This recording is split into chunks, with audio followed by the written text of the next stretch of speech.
Muy buenos días. Como les decía, estamos estudiando el libro de Génesis. Anteriormente, en capítulo 37, habíamos visto que a partir de ese capítulo hasta el final del libro de Génesis, la palabra de Dios se va a enfocar en la vida de José.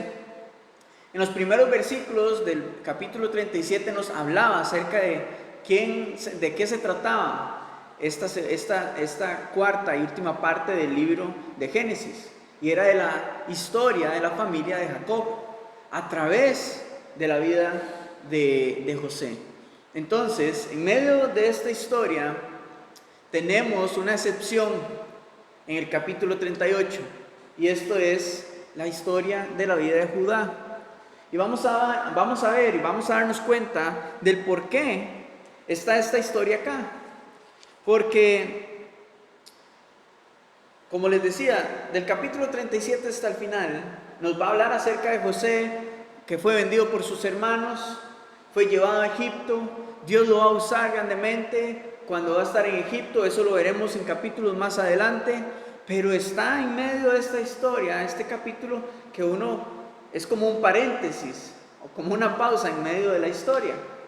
Entonces, recordemos primero que Judá había sido el de la idea de vender a José a los mercaderes para que fuese vendido como esclavo y llevado a Egipto.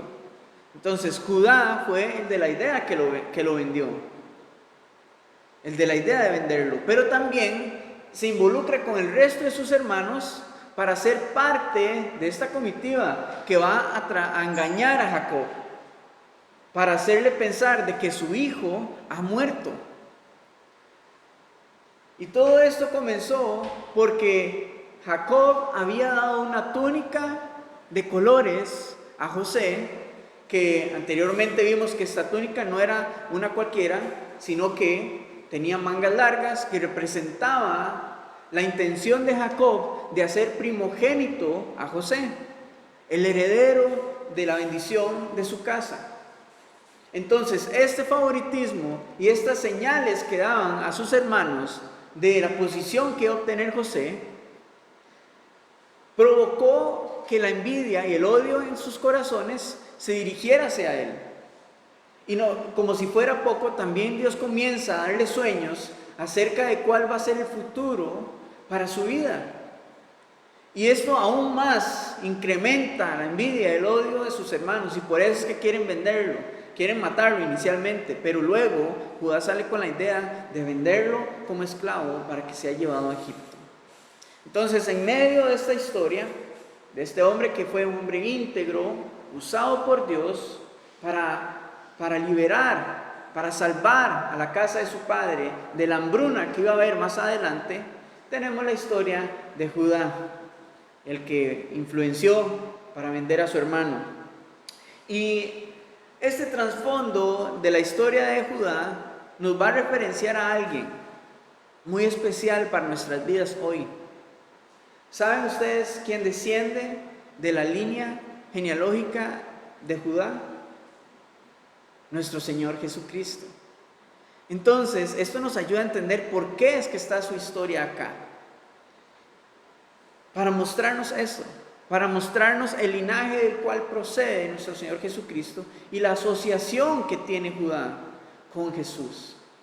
Porque toda la palabra de Dios tiene un solo sentido: guiarnos a Jesucristo, para que Él sea que se lleve la gloria y la honra, y para que a través de Él Dios obtenga y sea exaltado a través de su Hijo.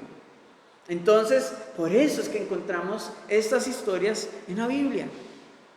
Así que vamos a iniciar capítulo 38, versículo del 1 al 5. Dice: aconteció en aquel tiempo que Judá se apartó de sus hermanos y se fue a un varón adulamita que se llamaba Hira. Y vio allí Judá la hija de un hombre cananeo, el cual se llamaba Súa, y la tomó y se llegó a ella, y concibió ella y dio a luz un hijo y llamó su nombre Concibió otra vez y dio a luz un hijo y llamó su nombre Onán. Y volvió a concebir y dio a luz un hijo y llamó su nombre Sela. Y estaba en Quesid cuando lo dio a luz. Algo interesante que podamos ver es que Judá se aparta de su familia. Podríamos pensar, Judá está tomando su propio camino. Está tomando sus propias decisiones y no quiere vivir bajo el propósito que tenía su familia, que era llamado por Dios, que era una familia escogida por Dios. Entonces, esto es lo primero que podemos ver acá, que Judá desciende de Hebrón, en donde estaba habitando con su familia, y se va a vivir a la casa de un adulamita, que era, por decirlo en manera general, un hombre pagano. ¿Por qué razón se fue a vivir a la casa de este hombre? No sabemos. Pero lo que sí vamos a ir viendo poco a poco es que Judá se va a comenzar a parecer cada vez más a los cananeos en sus prácticas de pecado, y va a comenzar a ver las cosas como de manera normal. Y por esa misma razón, recordemos que Dios no quería que la descendencia de Abraham, que su pueblo se mezclara con otros pueblos paganos, para evitar esto, de que su linaje y que el pueblo se mezclara con sus prácticas, sus idolatrías y con sus dioses falsos. Pero fueron las decisiones de los hombres las que los llevaron a mezclarse poco a poco con estas cosas. En versículo 2 veíamos que ya comienza a causar efecto la influencia del entorno que rodea a Judá. Él ve a esta mujer de un hombre cananeo, se casa con ella y comienza a concebir descendencia, a concebir hijos. Entonces tiene a su primer hijo, luego Onán, luego, por último, tiene a Sela. Pero ahí tenemos algo muy particular. ¿Qué fue lo primero que hizo Judá? Vio. Y podemos identificar una de sus debilidades, sus ojos. Él eligió por lo que vio y no consultó al Señor. Algo que vamos a ver más adelante es que recordemos que en esta época era importante y era parte de la cultura que los padres se involucraran en los matrimonios de sus hijos. Y aquí no estamos viendo a Jacob involucrado en ningún momento en este matrimonio, en esta unión que está teniendo Judá con esta mujer. Eso es algo que tenemos que también tener ahí presente. Continuamos leyendo en versículo 6. Dice: después Judá tomó mujer para su primogénito, la cual se llamaba Tamar. Y el primogénito de Judá, fue malo ante los ojos de Jehová, y le quitó Jehová la vida. Entonces Judá dijo a Onán: llégate a la mujer de tu hermano y espósate con ella, y levanta descendencia a tu hermano. Y sabiendo Onán que la descendencia no había de ser suya, sucedía que cuando se llegaba a la mujer de su hermano, vertía en tierra por no dar descendencia a su hermano. Vamos a hacer una pausa ahí. Como tradición, les comentaba, los padres debían de involucrarse en los matrimonios de sus hijos. Y esto fue algo que Judá hizo con su hijo pero no lo hizo con su padre, no lo involucró. Probablemente, no lo sabemos, pero probablemente Jacob hubiera impedido esto. Jacob sabía muy bien que Dios no se agradaba de la unión con las mujeres cananeas. Y el mayor ejemplo que tuvo Jacob fue su hermano Esaú, que se unió a mujeres cananitas y sus padres no tenían descanso, no lo vieron con agrado. Y por eso fue que a Jacob lo enviaron a la casa de la descendencia de su madre Rebeca, a buscar mujer. Entonces, veamos el trasfondo, ¿verdad? Y posiblemente Jacob hubiera impedido esto por esta razón. Ahora, él escoge una mujer, toma una mujer para su hijo esta se llamaba Tamar, y no sabemos qué fue lo que hizo este joven o esta persona, este hombre Pero lo que sabemos es que fue su maldad lo que hizo que fuese desaprobado por parte de Dios. Judá, recordemos, es la línea por la cual Dios va a traer al Mesías. Y la maldad de este hombre, no sabemos exactamente qué es lo que hacía, pero la maldad de este hombre fue lo que no vio Dios con agrado y lo desechó. Y entonces la tradición nuevamente, la ley, que en este momento no estaba escrita, sino hasta el Éxodo, pero que muchas de las cosas que vemos en Génesis van a ser escritas en esa ley, decía que el hermano del hombre casado que moría sin tener hijos, tenía la responsabilidad, su hermano tenía la responsabilidad de levantar descendencia para él. Entonces lo que significaba era que el primer hijo de Onán con Tamar iba a ser dado como si fuese el primogénito de Er. Y esto era algo que Onán se estaba negando a hacer. Cuando nos dice que él se llegaba a ella, cuando él se llegaba a ella, quiere decir que no solamente era una vez, sino que eran varias veces, era algo habitual en él. Y cuando vertía en tierra, lo que quiere decir es que no la inseminaba a Tamar, para que pudiese concebir hijos. Entonces, esto estaba demostrando no solamente su egoísmo, sino su rebelión contra la voluntad de Dios. Y por causa de su rebelión, es que Dios decide también quitarle la vida. Eso es lo que nos dice, si continuamos leyendo, versículo 10, dice, y desagradó en ojos de Jehová lo que hacía, y a él también le quitó la vida.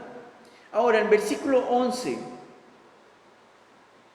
dice, y Judá dijo a Tamar, su nuera, quédate viuda en casa de tu padre hasta que crezca Sela, mi hijo. Porque dijo, no sea que muera él también como sus hermanos. Y se fue Tamar y estuvo en casa de su padre. Para Onán estaba bien el deleite de su carne, pero no la responsabilidad. Para él estaba bien sus prácticas, su deleite, pero no sus obligaciones. Ahora, en lugar de que su descendencia se multiplique, Judá ve que su descendencia más bien está restándolo y está disminuyendo. Y el temor lo embarga a pensar de que vaya a ser de que Sela también vaya a morir por causa de lo que sea que esté sucediendo. No sabemos si Judá sabía el porqué. No lo sabemos, pero sí vemos que el temor lo embarga. Y en lugar de traer esto delante de Dios, él continúa con sus propias decisiones, continúa con su propio camino. Ahora le dice a Tamar que se vaya a la casa de su padre, que guarde la viudez mientras su hijo crece, pero en realidad no estamos seguros si Judá va a ir a buscar a Tamar cuando Sela crezca. Posiblemente está tomando esto como un pretexto, la juventud de su hijo, para sencillamente ya apartarla de su lado, apartarla de su familia. El querer tomar su propio camino, el querer vivir por sí mismo, le va a ir agravando la situación en la vida de Judá. De igual manera en nuestra vida. Cuando nosotros queremos vivir para nosotros mismos, cuando queremos tomar nuestro propio camino, esto va a agravar las cosas en nuestra vida. Porque no hay garantías. En el Señor tenemos esperanza. En el Señor tenemos protección. Tenemos su verdad y su guianza, su dirección. Pero cuando nos apartamos de Él, tomamos nuestra propia senda, nuestro propio camino, no hay garantía de que estemos actuando en sabiduría. De que el Señor vaya a guiar nuestros pasos. Y estas cosas lo que van a hacer, más bien van a ir agravando la situación en nuestra vida, sin que nos demos cuenta, desplazando al Señor como prioridad en nuestros corazones. Ahora continuamos la siguiente parte de este capítulo, porque en versículo 12 se va a comenzar a gestar y vamos a comenzar a ver la herencia del engaño. ¿Y por qué? Bueno, Jacob Engañó a su padre y a su hermano. Luego Jacob iba a ser engañado por su tío Labán. Esto lo vamos a ver, lo vimos anteriormente en capítulos anteriores. Luego Jacob va a ser engañado por sus hijos, involucrado Judá, haciéndole pensar de que José había muerto, cuando en realidad había sido vendido. Y ahora, Judá va a ser engañado por su nuera. Versículo 12 dice: pasaron muchos días y murió la hija de Súa, mujer de Judá. Después Judá se consoló y subía a los trasquiladores de sus ovejas a Timnat, él y su amigo Hira, el adulamita.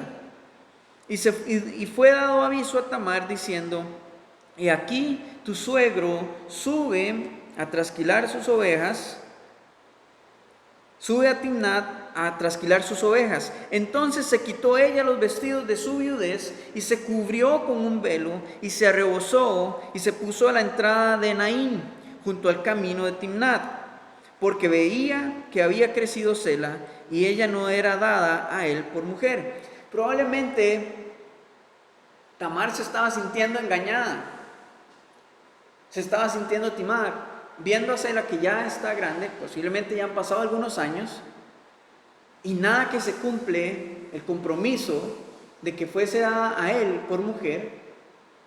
Vemos que ella está comenzando a tomar las cosas en sus manos, el asunto en sus manos.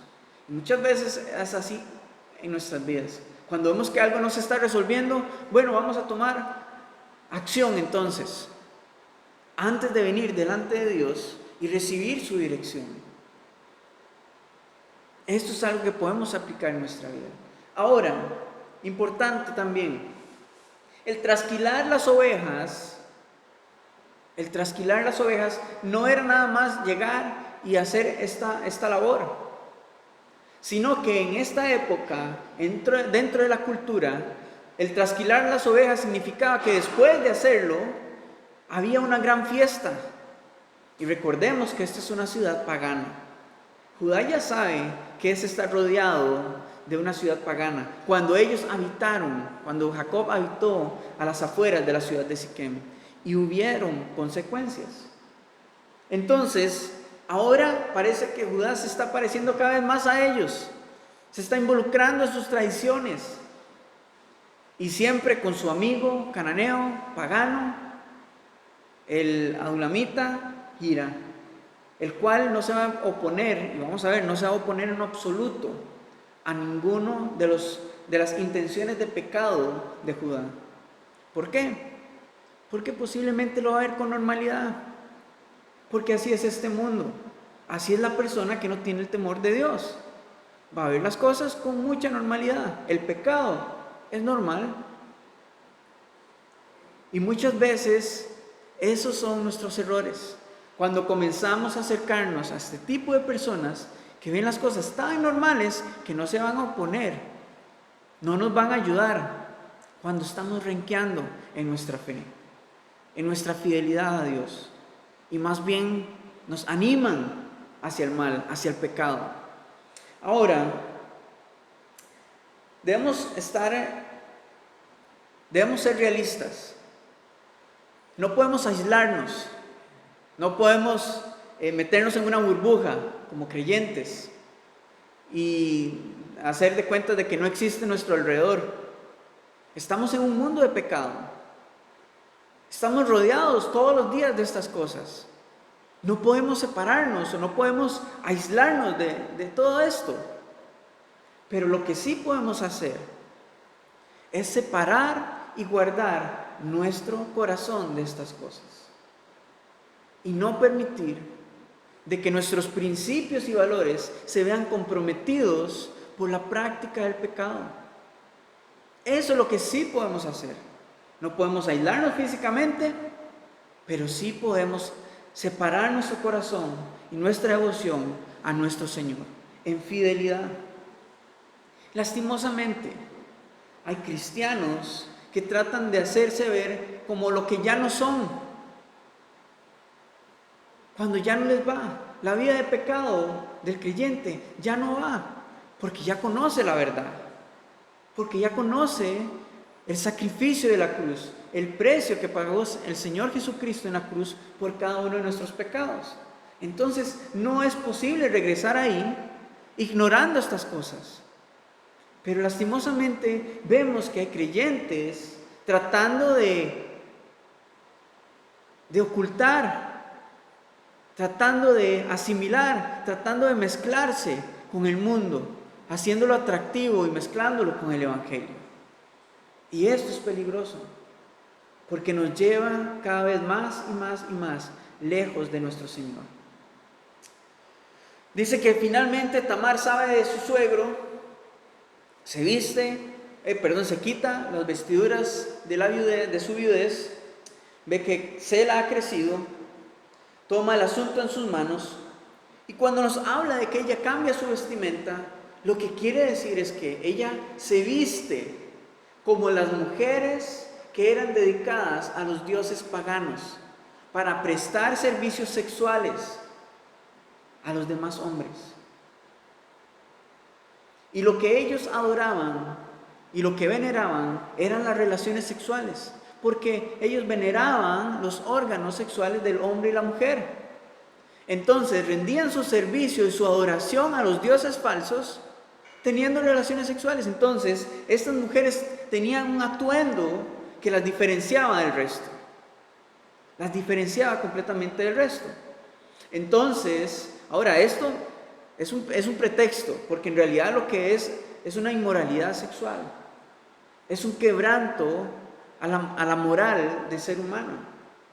Pero esto era lo que ellos pretendían maquillar, diciendo que era su adoración y servicio a los dioses falsos. Versículo 15 dice: y la vio Judá y la tomó por ramera, porque ella había cubierto su rostro, y se apartó del camino hacia ella y le dijo: déjame ahora llegarme a ti, pues no sabía que era su nuera. Y ella dijo: ¿qué me darás por llegarte a mí? Él respondió: yo te enviaré del ganado un cabrito de las cabras. Y ella dijo: dame una prenda hasta que lo envíes. Entonces Judá dijo: ¿qué prenda te daré? Ella respondió: tu sello, tu cordón y tu báculo que tienes en tu mano. Y él se los dio y se llegó a ella, y ella concibió de él. Luego se levantó y se fue, y se quitó el velo sobre sí, y se vistió las ropas de su viudez. ¡Wow! Probablemente Tamar tenía la intención de atraer a Sela, pero el que se vio tentado nuevamente, la vio, se apartó del camino, fue Judá. Y ahora él sabe lo que está haciendo, porque dice que la tomó por ramera. Él ya sabe lo que esta cultura representa, lo que adora, etc. Judá lo sabe, y aún así él negocia con ella para acostarse con ella, no sabiendo del engaño que era su nuera. Concibe el pecado. Judá, sabiendo lo que estaba haciendo, se estaba pareciendo cada vez más y más y más a los cananeos, a los inconversos, sin temor alguno. No vemos que lo dudó o divagó un poco en sus pensamientos. No, él la vio, y esto es lo que quiero. Fue directo a lo que quería, a saciar su carne, a saciar su alma. Pero él no sabe lo que le espera. Esto es lo que pasa, las consecuencias. Por más que queramos ocultar el pecado, todo va a salir a la luz. Versículo 19 dice: bueno, se levantó y se fue, se quitó el velo de sobre sí, se vistió de las ropas de su viudez, y Judá envió el cabrito de las cabras por medio de su amigo el adulamita, aquel que nunca se opuso a su pecado, para que éste recibiese la prenda de la mujer, pero no la halló. Y preguntó a los hombres de aquel lugar diciendo: ¿dónde está la ramera de Naín junto al camino? Y ellos le dijeron: no ha estado aquí ramera alguna. Entonces él se volvió a Judá y dijo: no la he hallado. Y también los hombres del lugar dijeron: aquí no ha estado ramera. Y Judá dijo: tómeselo para sí, para que no seamos menospreciados. Y esta palabra menospreciados en realidad su contexto original, lo que quiere decir para que no seamos avergonzados. He aquí yo he enviado este cabrito y tú no la hallaste. Parece que Judá quiere mantener todo en secreto, porque en lugar de ir él, manda a su amigo: hey, vaya, llévele esta cabra a aquella mujer y recíbele las prendas, guarde silencio, no diga nada. Cuando el amigo llega, pregunta, nadie sabe de la mujer, y por eso cuando él regresa y le dice a Judá: no la he encontrado por ningún lado, ni los locales saben acerca de esta mujer, por eso es que le dice: déjelo así, no diga nada más, no vaya a ser que seamos avergonzados, de que los demás sepan de que hemos sido engañados, o más bien de que él ha sido engañado. Él trata de ocultar su pecado. Si nos damos cuenta, él está tratando de ocultar su pecado, de no hacerlo público, dejar todo queditito. Ok, no apareció, bueno, tratamos de cumplir con nuestra parte, pero no apareció. Él está tratando de ocultar su pecado.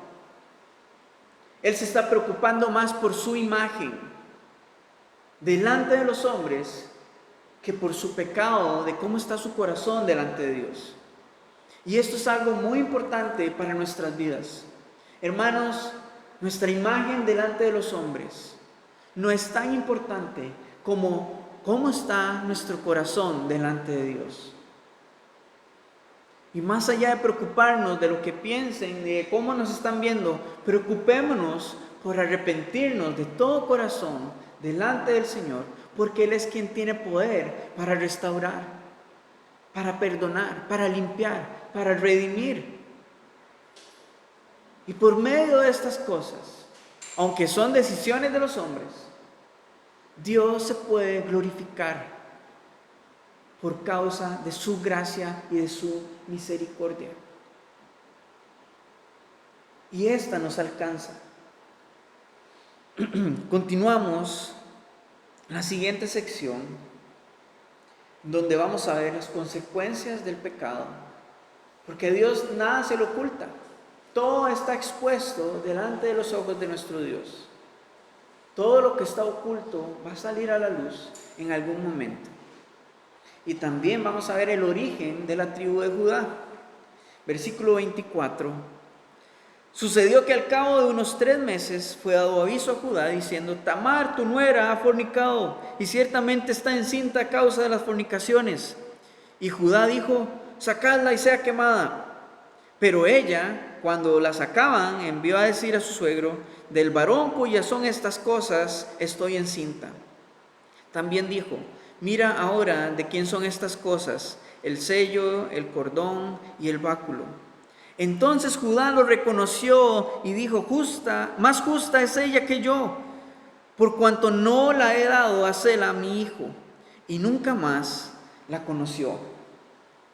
Esta situación que vemos acá, en donde Judá se apresura a juzgar el pecado de Tamar, es muy similar a lo que encontramos en 2 de Samuel, capítulo 12, con la historia de David, del rey David. Dios envía al profeta Natán con una historia alegórica, diciéndole a David: hey rey, esto es lo que ha sucedido. Un hombre rico ha quitado la única oveja que tenía un hombre pobre para comérsela. Y David, ¿cuál fue su reacción? Él es digno de muerte. Con furor, exaltado, juzgó directamente al hombre rico, sin saber de que éste lo representaba a él en su pecado. Y ahora esto mismo es lo que estamos viendo acá con Judá. Se está apresurando a juzgar con furor, con ira. Quémenla.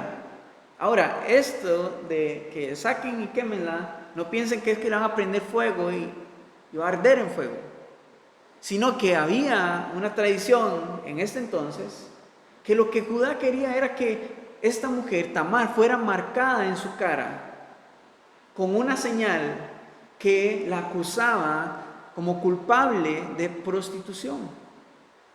Entonces no era que la iban a quemar del todo, era que la iban a sellar, la iban a marcar. Y entonces, en medio de todo este desorden, Tamar dice: hey, esperen, las cosas que tengo acá, díganle a Judá que el hombre del que estoy encinta es el dueño de estas cosas. Y cuando Judá las ve, se da cuenta que son las suyas. Y el punto importante acá en esta historia es el que viene en el versículo 26. Porque nos dice: Judá lo reconoció, número 1, más justa es ella que yo, se dio cuenta de su estado, por cuanto no le ha dado a Sela a mi hijo, y nunca más la conoció, número 3. Vemos 3 cosas esenciales acá. Judá reconoce su pecado, se arrepiente y luego se aparta. 3 cosas sumamente esenciales en la vida del creyente: reconocer nuestro pecado, arrepentirnos de él y apartarnos de él. Y el Señor extiende misericordia a Judá. Este es el punto de inflexión en esta historia. Él se arrepiente y se aleja del pecado. Vemos entonces que es más fácil juzgar a los demás que ver nuestro pecado. Es lo que estamos viendo. Es más fácil juzgar a los demás que ver nuestro pecado. Pero muchas veces, cuando queremos mantener todo oculto, el pecado va a salir a la luz por causa del Señor. Así que lo mejor que podemos hacer es que antes de que salga a la luz: Señor, reconozco mi pecado, me arrepiento y me aparto, para no volverlo a hacer. Continuamos con la última sección de este capítulo. Dice: y aconteció que al tiempo de dar a luz, he aquí había gemelos en su seno. Sorpresa, no era solo uno, son gemelos. Sucedió cuando daba a luz que sacó la mano el uno, y la partera tomó y ató a su mano un hilo de grana, diciendo: este salió primero. Pero volviendo él a meter la mano, he aquí salió su hermano. Y ella dijo: ¿qué brecha te has abierto? Y llamó su nombre Fares. Después salió su hermano, el que tenía en su mano el hilo de grana, y llamó su nombre Zara. Las consecuencias del pecado de Judá no iban a quedar nada más ahí, en su vergüenza y en su exposición delante de la gente. Se hizo público su error, sino que las consecuencias va a dar a luz Tamar. Ahora, estos nombres no solamente los encontramos aquí. Si usted va conmigo al libro de Mateo, capítulo 1, vamos a ir rápidamente. Mateo, capítulo 1, versículo 3.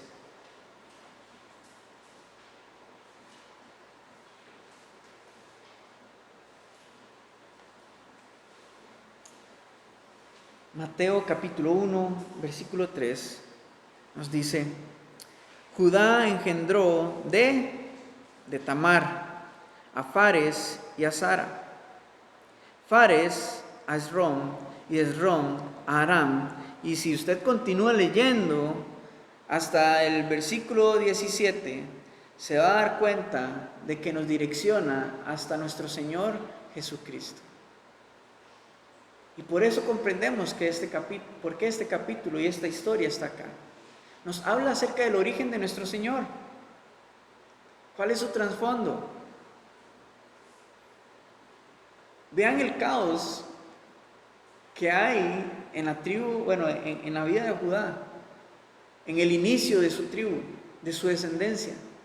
Es un caos de pecado. Y lo que vemos en sí, en la familia de Jacob, es pecado tras pecado, engaño, mentira, inmoralidad, consecuencias.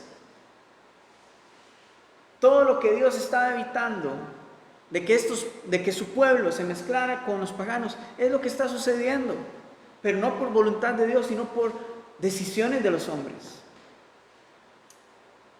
Para nosotros, hoy, esta historia debe darnos claridad de cuán importante es permanecer cerca de nuestro Señor. Judá se apartó de su familia. Y esto podríamos verlo nosotros de esta manera. Hermanos, no se aparten de la iglesia. No se aparten de su pueblo, de su familia. Porque usted solo va a ser más difícil luchar. Va a ser más difícil cuando sea expuesto a la condición de este mundo. Pero el Señor ha otorgado a la iglesia su amor, su gracia, su misericordia, y lo ha constituido como un cuerpo para que seamos edificados unos a otros. A Judá no le hubiera sucedido esto si hubiese permanecido con su familia. Hermanos, vengamos en unidad. No nos alejemos de la familia del Señor. No nos alejemos. Perseveremos en su palabra. Permanezcamos en Él. No podemos separarnos, aislarnos físicamente de las cosas de este mundo, pero podemos guardar nuestro corazón. Separemos nuestras vidas para Él. Y no permitamos que se mezclen con los principios, que nuestros principios y valores bíblicos se mezclen con las cosas de este mundo. Separemos nuestra vida para Él. Y recordemos, meditemos también en lo que dice Hebreos capítulo 4, versículo 13, que dice: y no hay cosa creada que no sea manifiesta en su presencia. Antes bien, todas las cosas están desnudas y abiertas a los ojos de aquel a quien tenemos que dar cuenta.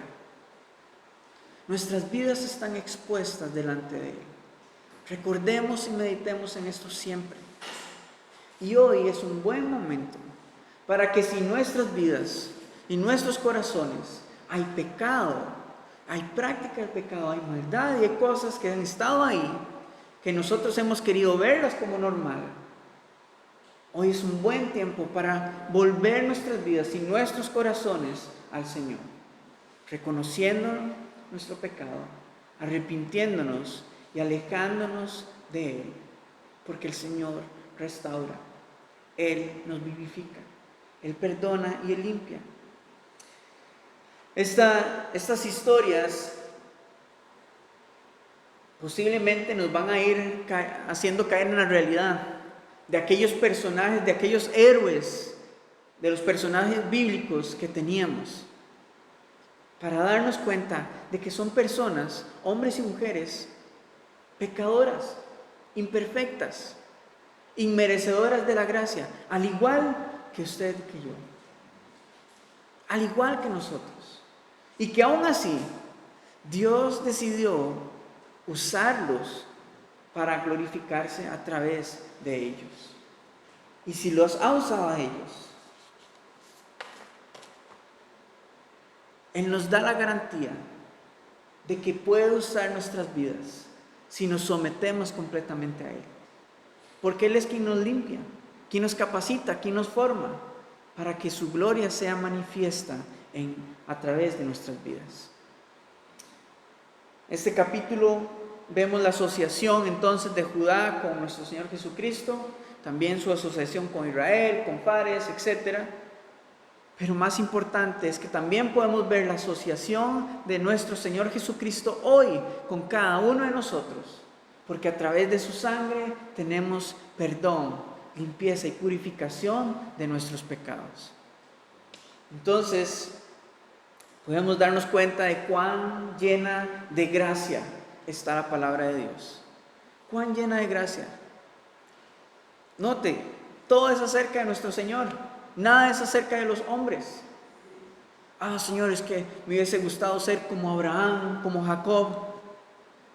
Tanto así, de pecador o de falta de confianza, de fe. Los héroes en la palabra no es acerca de los hombres. Nuestro mayor héroe, nuestro Señor Jesucristo, el cual fue perfecto en todo. Él debe ser nuestro enfoque en nuestra vida, nuestra devoción.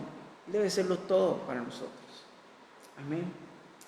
Señor, te damos gloria a ti por tu palabra. Gracias, Señor, porque podemos darnos cuenta de cuánta gracia tú nos has extendido a nosotros, Señor.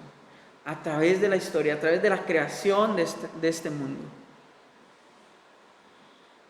Gracias por tu gracia inmerecida, por tu misericordia, por tu amor, Dios. Y porque a través de tu palabra, de este pasaje, nos hacen meditar, Señor, en nuestras debilidades. Nos hacen meditar en nuestras faltas, en nuestros errores, para volver nuestros corazones a ti.